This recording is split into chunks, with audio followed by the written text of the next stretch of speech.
All right, we have a very special episode here today. We have the Michael Jones from Inspiring Philosophy. Welcome to this made-up show that I've done on YouTube. Thanks for having me. Appreciate it. No, I really appreciate it. Today we're actually going to be talking about human secular thought process and their rationale and how that comes against the Christian worldview and essentially what's better for human flourishing. You've spent so much time and have done a lot of debates in this field, and the one thing I would love to know is maybe just straight up for the audience, what is a humanist secular worldview? What does that mean?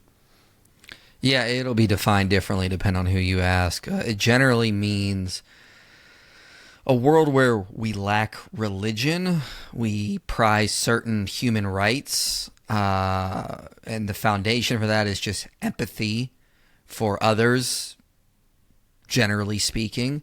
So you build basically a world built on human values, human rights, without any references to religion. It's just based on empathy for humanity.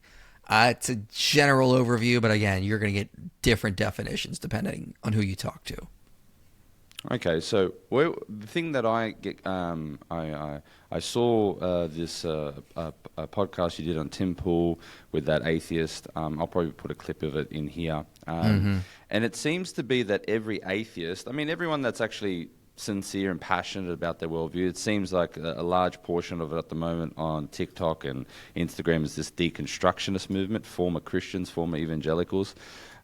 They're so concerned with moral duty. So just to play devil's advocate here, on what basis does the humanist worldview advocate for moral duty? How do they justify moral duty? Well, I mean, I would argue they can't. What they'll try to do is say, well, we have moral duty because out of empathy, out of the need to care for other people. They'll appeal to evolution at times, like humans evolved to be like a tribal species. We evolved to work in groups and get things done. That can explain where empathy comes from. The problem is a lot of that is not justified. Like, why should we do those things? You can always appeal to, G.E. Moore's open question argument, or, just the is-ought fallacy. You're going to get different things. Now, professional atheists would have much better answers. I'm talking about more popularizers. They tend to just constantly appeal to human empathy. That's the basis. And if you study philosophy, you're kind of left scratching your head going, well, that's not really a basis. That's just more about your normative ethics. But what is your meta-ethics? And unfortunately, often from the popularizers, you don't get a lot of good answers. For the audience perspective, when you say normative ethics and meta-ethics, what do you mean by that?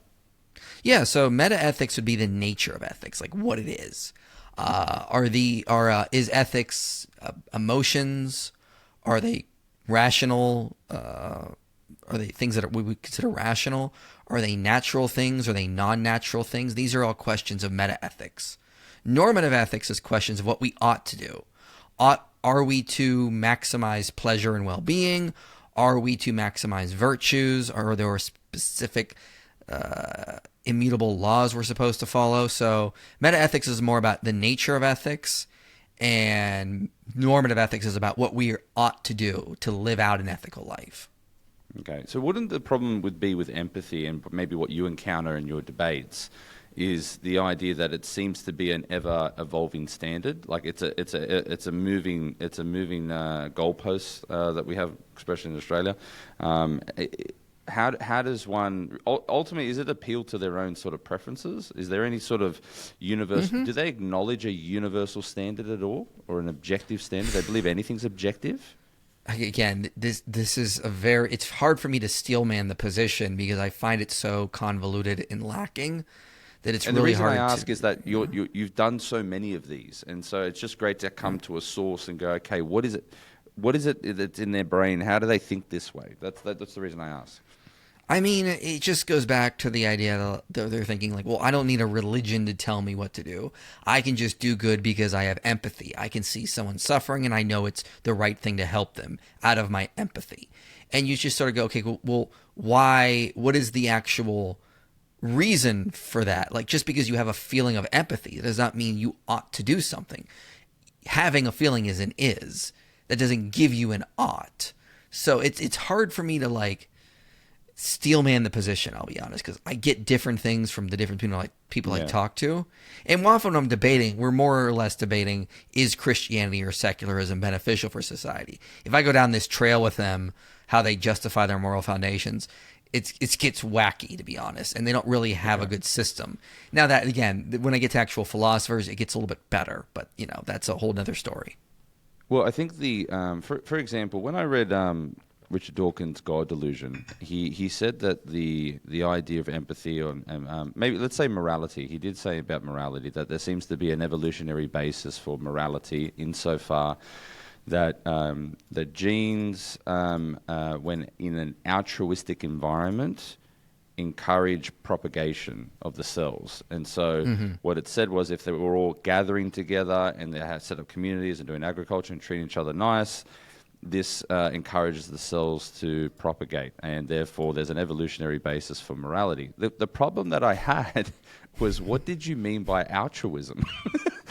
Well, yeah. That's where I was at. Like, what did you mean? How does a cell behave altruistically? Well, yeah, and he's just explaining the way humans operate. That's an is. That doesn't mean we ought to behave that way. So you can't get morality out of just observing descriptions in nature. There's a difference between a prescription and a description. You can observe the way humans evolved. You can observe that humans are empathetic. You can observe how we have functioned. That doesn't tell us what we ought to do. And this is the is-ought fallacy. You cannot derive an ought just from the is. This is what I'm talking about with popularizers. They don't understand this problem. And that is why there really is no good foundation for morality without appealing to some sort of theistic foundation. You'll have certain philosophers that will try, but I would argue when you do that, you get a moral argument and you end up getting to theism regardless. But that's a different story.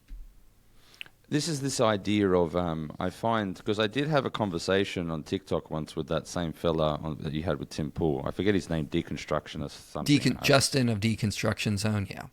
Yeah. And they seem to find the idea of anything objective as offensive. So, for example, the idea that they're sort of governed by this scientific method of what's observable, measurable, and replicable. That's what's real and true.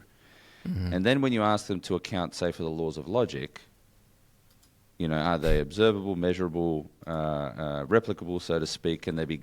It seems that they're presupposing logic, an immaterial aspect of our reality, to say only material things exist and the natural things exist. And so what they then say, okay, well, the laws of logic are descriptive. There's something we can see in the universe, that they're not objective, that they're a human convention.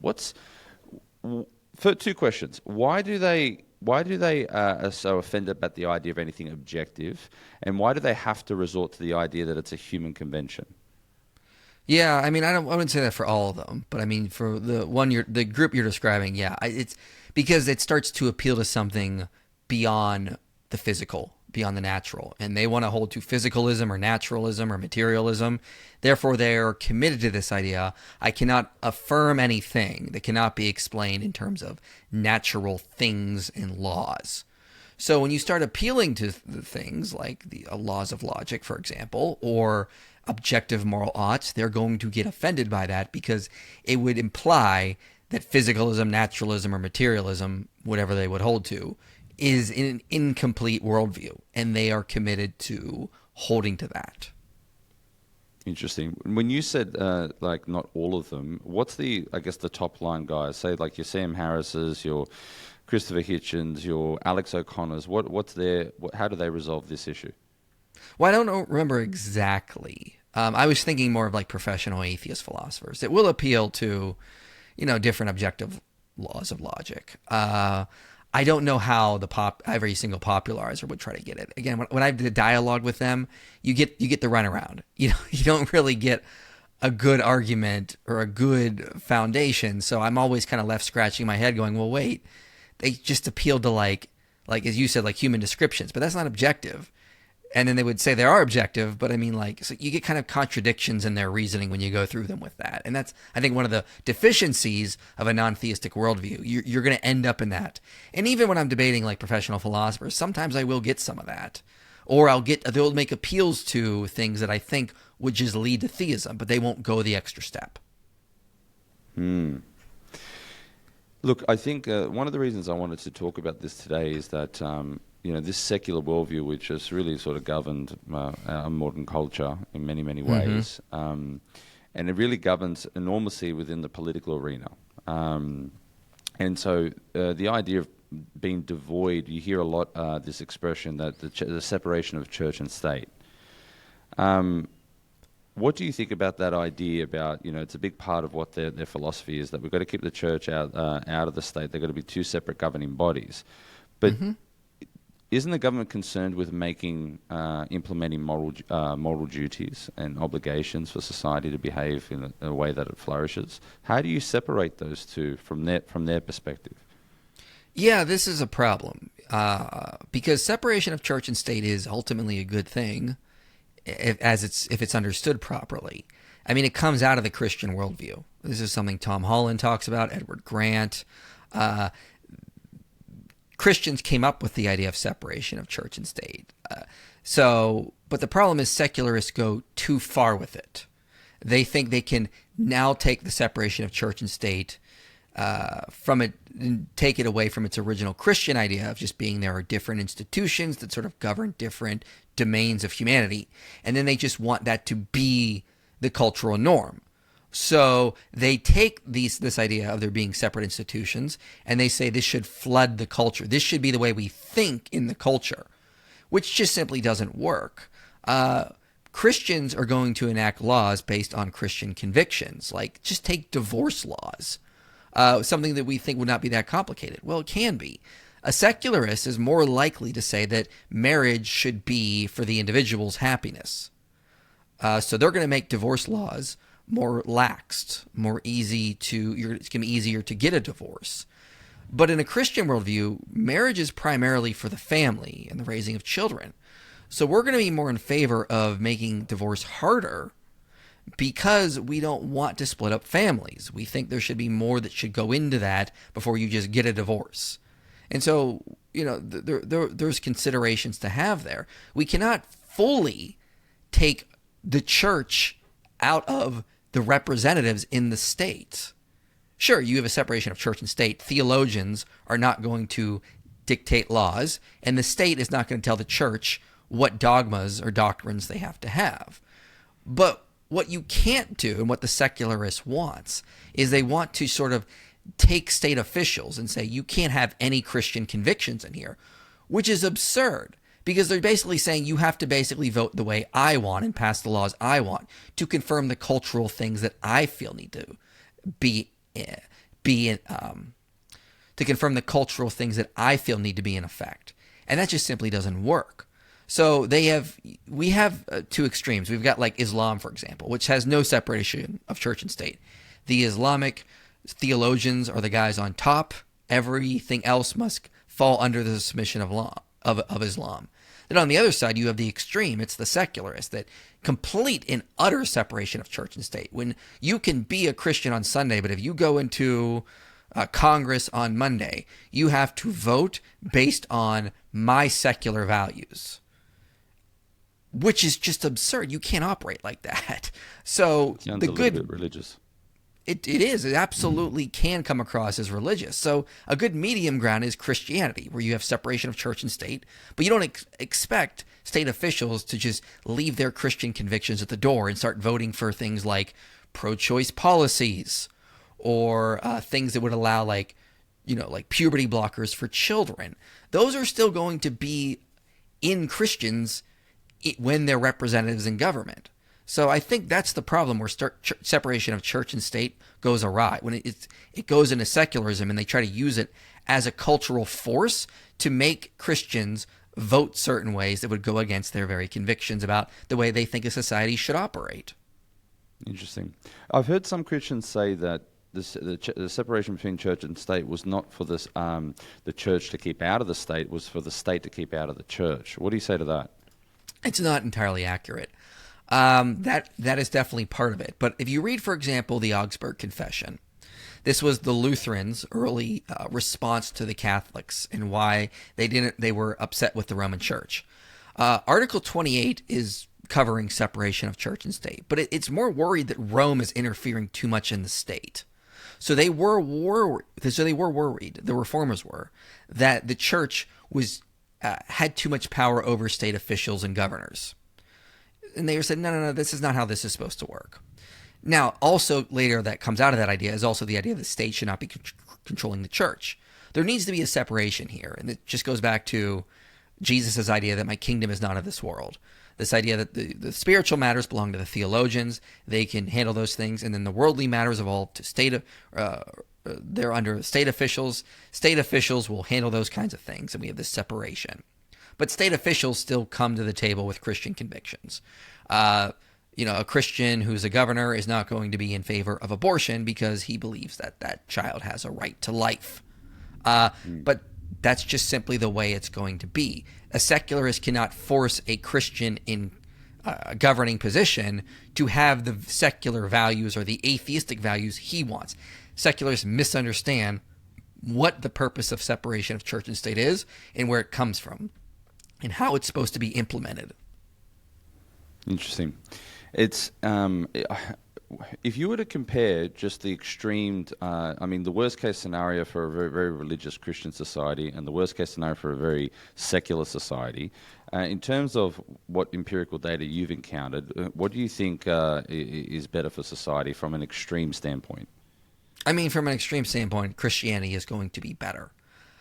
These are just the facts at the end of the day. Secularists hate to hear that, but it just simply is what the data shows. So if you think of like an extreme society that's Christian, you could think of like a theocracy, like there's some holy Roman emperor, that kind of thing. But we've gone through those types of societies in like medieval Europe, and we progressed and continued on. The problem with secular societies is just the data shows they have abysmally low birth rates, and actual research has shown this, that secularism is tied to population stagnation and even decline, even in small doses. So just real quick, this is a great segue into what I saw you do one time in a debate where I forget who it was with, but you basically, the topic was about human flourishing. And you came out with this empirical data. So like you took their standard, this empirical data, and we've got increased birth rates, lower rates of depression, longer life expectancies. Like you brought out all these data sets, and I can't exactly remember which data sets were there. And you compared it with the secular atheistic worldview, and you could see exactly what you're saying now. So based on an empirical standpoint, it seems that the objective choice here would be that the Christian worldview is better for human flourishing.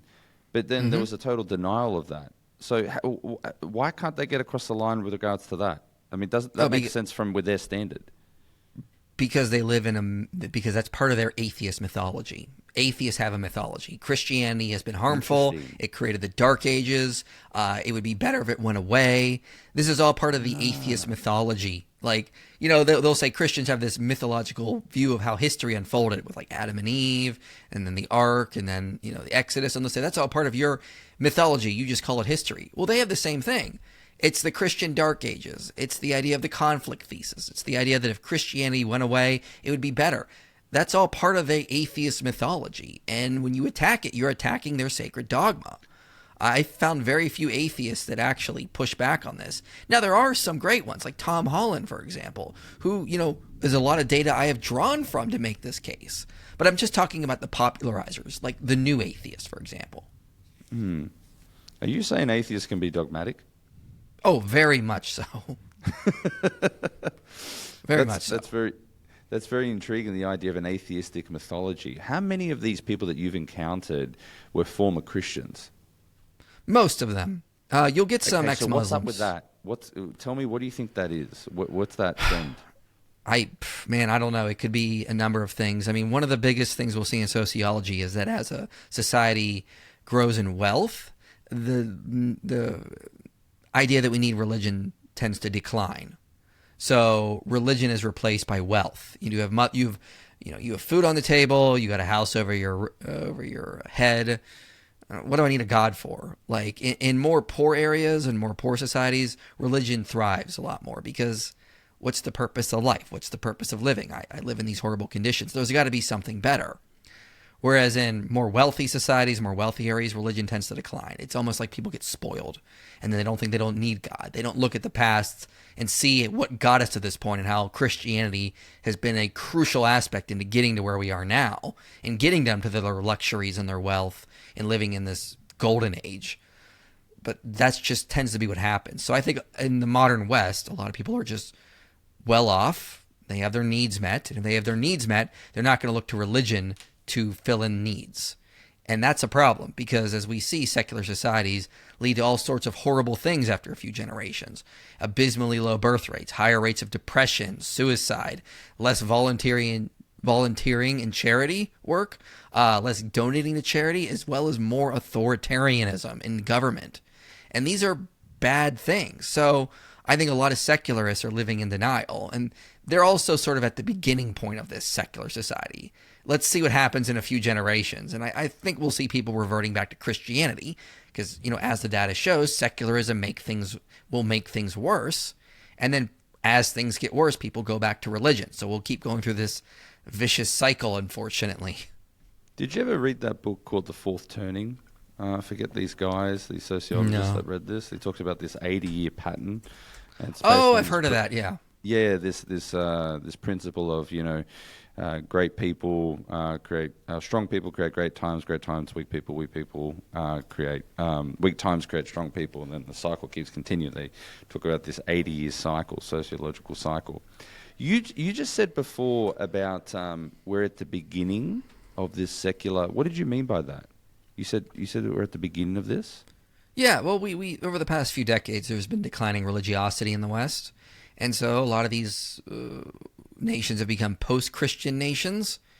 So you look at places like Sweden, for example, or like the Czech Republic, very low levels of religiosity, and so they are secular. Well, we're seeing the beginning of the fruit of that, and it's not looking good.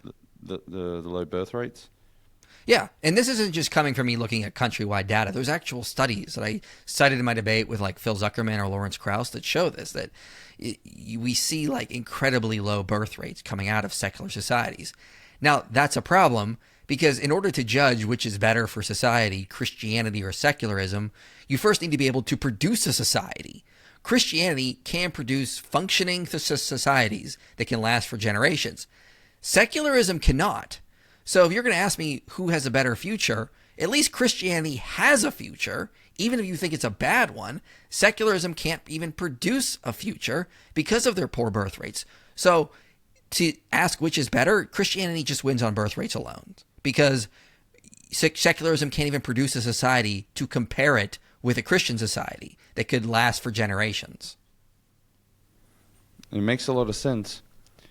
Speaking about birth rates, I did in the extremities of secular society, I did a podcast recently with one of our Queensland state politicians, and he does have a Christian worldview, Catholic background. Not to say there's anything wrong with that, but I think it's probably more cultural in terms of where he's at. But I really respect him. It's the second podcast I did with him because he came out and started telling us stuff about abortion, which, again, I'm sure it's similar to America. It's a very taboo subject. You just don't talk about it. In fact, in our state government in Queensland, the premier, the governor, so to speak, he's put a ban on discussing it in Parliament in session. And he told me in our local hospital, we actually are doing late-term abortions, and what's happening is the babies that are born alive, they're actually putting in freezers and on silver platters, and they're in order to hurry, to speed up their death. And not too many people know about it. We're actually trying to get this information out now because it's in my local town that this is happening. But you think about these things now. I believe that the secular worldview has allowed for these things to occur on the basis that it sort of just opened the door. If we legalize abortion, it seems these are the extremities of doing of that particular worldview, and then they already have an ought problem, as you mentioned before. So how do they remedy this? I think this is quite similar. The other taboo subject as well, I guess, within secular society you can't talk about is this idea about gay marriage. And even with gay marriage, I feel like that opened the door, at least in Australia, for this trans ideology. that's now permeated. And I'm not sure if the States is the same, but in Australia it's growing. It seems to be a growing trend amongst the youth about being confused about their gender, because this philosophy is allowed to propagate to the point now where we have certain government bureaucracies that actually are allowed to interview, in certain states, allowed to interview children without the parents' consent. So the point is when I compare the extremities of these two things, it doesn't seem to encourage this idea of human flourishing. When we get to this topic, I mean, this is the basis of the dialectical tension between Christian and secular worldviews. What do they consider to be human flourishing? What does that mean to them based on what you've encountered with them? I mean, it's a good question. And I'm sorry to put you in this corner, but I thought, like, if you're the guy that's like on the front lines dealing with these people, and I just thought that, if anyone's got experience in trying to understand their position, because I like to understand their position before, I want to see how they reason to it. How did you get there? Why do you think that way? And unfortunately, they don't like to talk to me too much. I must give them a bad impression, or, maybe too aggressive. I mean, I think Jonathan Haidt's research is relevant here, because a lot of them will just assume the only two values that matter are things like reducing harm and equality. Human flourishing, I guess, is just as long as we reduce as much harm as possible and everyone is equal, we'll flourish. And of course, it's just simply not working. But from that, you can see it leads to all sorts of insanity. Like, well, we can't force women to have children. We need to reduce their harm, so abortion. And then we're putting babies in freezers and killing children millions a year. It's okay. Well, what do you expect is going to happen when you abandon a Christian worldview and life is no longer sacred or worth preserving? It's all about just individuals, autonomous tax-paying individuals in society and what they want to feel happy. I mean, everything just becomes about the individual's happiness. Christianity creates individualism, but secularism takes us to hyper-individualism, which is harmful and bad in so many ways. It's whatever the individual wants. I am who I say I am in my head. If I want to say I'm a woman, therefore I am, and you have to respect it, otherwise you're harming me. You don't respect my pronouns, you're harming me. It's all about harm, harm, harm. Equality, equality, equality. And they leave out so many other important moral values that Jonathan Haidt talks about, like respect for authority, loyalty, things like purity or sacredness, as well as like liberty. We have sacrificed so much liberty in the West for what? Because we're trying to reduce harm and create more equality. And it's not working. You're never going to be happy. And we also have a different normative ethic. A lot of secularists, their normative ethic is about increasing pleasure or happiness. That's not a Christian ethic. A Christian ethic is about increasing virtue. And if we're aiming to increase virtue, Sacrifice. Yeah, you will go through suffering and sacrifice to get the virtues. They become important to getting there. So completely different. One of the reasons we are declining in the West is because we've forgotten this. No one wants to go through any suffering anymore to experience virtue or obtain human flourishing or become a better version of themselves. Everyone wants to just experience happiness, pleasure, gratification now. Don't harm me. Don't make me feel sad. Don't make me feel uncomfortable. I need a safe space from you, conservatives, whatever. That's a problem. And that's why we're seeing so much decline right now. It all goes back to this underlying philosophy that secularism breeds. Secularism, as I said, takes things it likes from Christianity, divorces it from its foundation, and lets them run wild. Christianity is like a beautifully trimmed garden.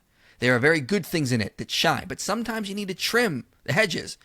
We can't have too much reducing harm, because look what's going to happen. We're going to spoil people. Secularism is like the weeds. They don't trim the bushes. They let everything overgrow in certain ways, and they don't even plant all the right flowers. They just pick the ones they like, and then they just let them grow wild. And you can see the difference now. Now it just becomes the difference between a nicely kept garden and someone who has basically overgrown hedges and weeds everywhere. It's going to slowly destroy everything if you don't take care of it. And that's what we're getting now in the West. When you say we're on the decline, do you think the tide is turning somewhat insofar that, for instance, a lot of this fruit of secular society in the trans ideology. We're starting to see now sports and governing bodies start to put a ban on the idea of biological men playing in biological female sports. It seems that you've heard some reports that the Orthodox Church is growing in the States. There's more attendance. I've even seen in the UK church attendance has gone up a significant amount of percentage points there. So what do you think? Do you feel that people are looking at, especially with, say, Gen Z, and saying, I might not believe in God, but I definitely don't want this? Do you think the tide is turning? Are we at a tipping point at all? What's your thoughts? I think the pendulum has swung too far to the left, and now it's just starting to slowly swing back the other way. And it's going to be a couple decades, I'd say. I think a lot of young people are realizing that secularism, new atheism doesn't really offer a really good, complete worldview. People lack purpose and meaning. They lack something to really give them hope, to give them something to really live for. The message of secularism to many young people is just experience all the pleasure you can, because in 80 years you're going to die. So hop to it. Play your video games, look at your porn, do whatever is just going to make you happy. I mean, we see this in movies. Some father or mother says to their child, I just want you to be happy. But that doesn't actually make people happy. For the same reason, if you tell a spoiled child, yes, have as much candy as you want, they're not going to be happy. They're going to be miserable. They need discipline. No one goes through discipline anymore. And I think a lot of young people, especially young men, are saying, I need discipline. So they're going to traditional churches like Catholicism, Lutheranism, or Orthodoxy, like you mentioned. And they're saying, I need something that's going to help me become a better version of myself, because the secular world just says for me to sit around and look at porn all day and not care about that kind of stuff. But humans need something more. We're not just meant to be pleasure machines. And I think that's what people are starting to realize now. So I think we're starting to see a pushback on the secular world. It's going to take a while because the secularists have a lot of the authority and power in places like government, in Hollywood, in the media, University. And they're going to fight to keep their power. You also have to think a lot of those people in those positions don't suffer the same thing the common man in secularism suffers from. They have a purpose. They have power. They get to control society and tell people what to think and what to do and pass laws, all that stuff. That gives them meaning and purpose. But the grocery store attendant, the guy working at the factory, he's just told hedonism is the way he's supposed to live, and that's not going to be good enough. So a lot of secularists do have motivations to keep the status quo, keep a secular society, and not revert back to a Christian one, because they have power and they want to use it. And so there's going to be a fight. But I think a lot of, like, there was some research that came out recently that, like, church attendance for young men in the UK is up like 4 or 5 times. It jumped from like 4% to like 16%, I believe, or something like that, which is incredible. So we're starting to see shifts, but we need to do more as Christians. I see a lot of Christians going, yeah, I want a better world. I want more of a Christian society, but they're not willing to do anything. Listen, we need a generation of St. Paul's or Jeremiah's or John the Baptist. Right. Are you guys willing to give everything for the gospel? Are you? Because if you are, we will change the world. If not, we will keep living in a secular world. So we need to be willing to put everything on the line to change the world. And it will be hard. We'll go through a lot of trials and struggles, a lot of depression, a lot of turmoil, but it will be better for everyone in the end, and we will come out feeling far better because we've gone through so much soul building, and we'll become far better versions of ourselves. So we need people, young people especially, willing to step up and say, I'm willing to lay everything on the line, because right now we have very few people that are willing to do that, and we need more. I love that. I mean, just slightly off topic. I mean, you are so convicted. And you really do put a lot on the line. You argue with a whole variety of worldviews. You risk a lot of things, a lot of time. Can I just ask you just a little bit about, and not to just a small little digression about, why it is that you do what you do? Like, how is your faith so strong and you're willing to do these things? Yeah, it's a good question. I think the evidence for Christianity is overwhelming. I mean, really, when you look at some of the evidence for the New Testament and the resurrection, and then you see the atheist responses, you're like, this is just hyper-skepticism. You're just skeptical for the sake of being skeptical. You're not actually offering a better model to explain this data. Therefore, Christianity is more likely to be true. And the more I've studied that in other areas, like in the Old Testament as well, the more I'm convinced of it. And if that's true, then everything everything changes. Nothing else matters. Now we're trying to save eternal souls. And I think that's the most important thing we can do. But also, as a side effect, we see that Christianity is incredibly good for humanity. Even if I deconverted, the last thing I would do is try to deconvert Christians, like some of these nut jobs in the atheist funnily community. enough, Christopher Hitchens was doing a debate with Douglas. Forget his name. Is it Doug? He's he's a Calvinist. Doug White? Doug White? Not Doug White. Douglas Wilson. Know. Douglas Wilson. So Christopher Hitchens was doing a debate with Douglas Wilson, and they got in and had a chat with one another, and they got in the car in this like limo, and as they're sitting down discussing things, and the reason why I think Christopher Hitchens like Douglas Wilson was because Christopher Hitchens would bring out this hand grenade when he went on his tour, debating different pastors with the Olivet Discourse and saying that Jesus is a false prophet, the end of the world didn't happen. And he get hits with Douglas Wilson a post-mill, and he goes, "Oh, that was about Jerusalem." And it's the first time he heard that, and he went quiet. And I think like he respected Douglas Wilson's, I guess, intellectual acumen. Anyway, in the end, through the conversation, he said a couple things. He found that the fine-tuning argument was the most difficult one to reconcile with his worldview in terms of atheism. And then he said what you said. He goes, "If I had got the opportunity to deconvert everyone out of Christianity, and I got to the last person to stop them from being a Christian," he goes, "I wouldn't do it." And it was this moment where he didn't think necessarily that was a good thing. And I found that really, really intriguing. Because I think what you're saying here is quite right about this hedonistic lifestyle that secularism offers. Because I did a recent episode with a guy called Jamie Zhu. He's a young fella. He got 6 million followers on Facebook, millions on other social media. Got super famous, money, sex, drugs, rock and roll, like women just pouring all over. He did the whole thing very young, and he got to the point. So he satisfied all his desires of fame, money, and women. Okay. Really, really good lifestyle, traveled anywhere he wanted. And in the end, he got suicidal. He nearly took his life a couple times. And he did everything possible to reconcile this anxiety and depression and all these things, going to meditation, all these things. He has an encounter with the Holy Spirit, and now he's just proclaiming the gospel through all his platforms. It seemed that there was some spiritual transformation that happened from the inside out.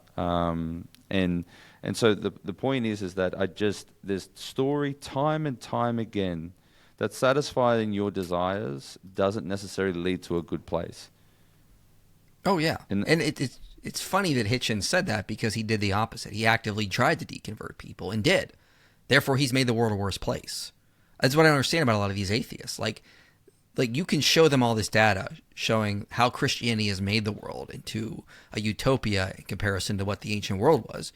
You can show them all the data of what would happen if Christianity became obsolete, and they don't care. They keep wanting to push this secular worldview and keep trying to convert more people to their way of thinking. And it's absurd. If I was an atheist, I would never do any of this. I would talk about all the good Christianity does and why we need more of it. Like, so they say this stuff. I'll get a lot of these atheists will say this kind of stuff. Like, I don't want to deconvert Christians. Okay, liar.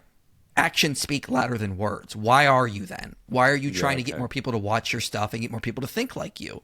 Just be honest. Say that you actually are. And then let's have a conversation about who's actually making the world a better place. The reason I think they don't want to say that is because they're not offering an alternative. No, they're not. And I think that's the dilemma that they have. I think what ultimately it boils down to is even this idea about Adam and Eve, that if you eat of the fruit, you'll become like God. And I think ultimately what the atheistic worldview does resort to is my preferences for the world, to be a God of the world. I want everyone to do what I think my way is the best way. And I think some of these best atheists say, like, the most popular one, say Alex O'Connor, they know deep down that's what it's going to boil down to, but they just don't want to say that. So therefore, I don't believe there's enough evidence for God to exist. Therefore, I'm not convinced of it. But what's the alternative? Everything you're Yeah, saying now in this podcast is on that basis. Is that it seems to propagate human flourishing. It seems to better society, and I don't see any alternative worldview that's going to cater towards that. no, But and secularism isn't a coherent worldview. It just, again, it takes what it likes from Christianity and tries to build on it, but it's incomplete. It leaves people feeling like they're missing something. Because, again, all it offers the common man is hedonism. People in elite positions can have more because they have a purpose in running society or influencing society. This is what it's funny. A lot of the atheist YouTubers are kind of in that position. They can influence society, therefore they have purpose and meaning. But the average atheist doesn't have that. They just have hedonism. have you debated Alex O'Connor? Oh, yeah, I debated him twice. Once on the moral argument and once on the problem of evil. Okay, and what did you take away from those two debates? What was the result of those two debates? Say the problem of evil in that one. Well, the first one I debated him was the moral argument. He was really nervous, but my main takeaway was he's smart, but I think he just didn't bring a lot of stuff that sufficiently responded to the points I was trying to make. I don't think the problem of evil is a problem for Christianity, and I brought that up in my debate with him.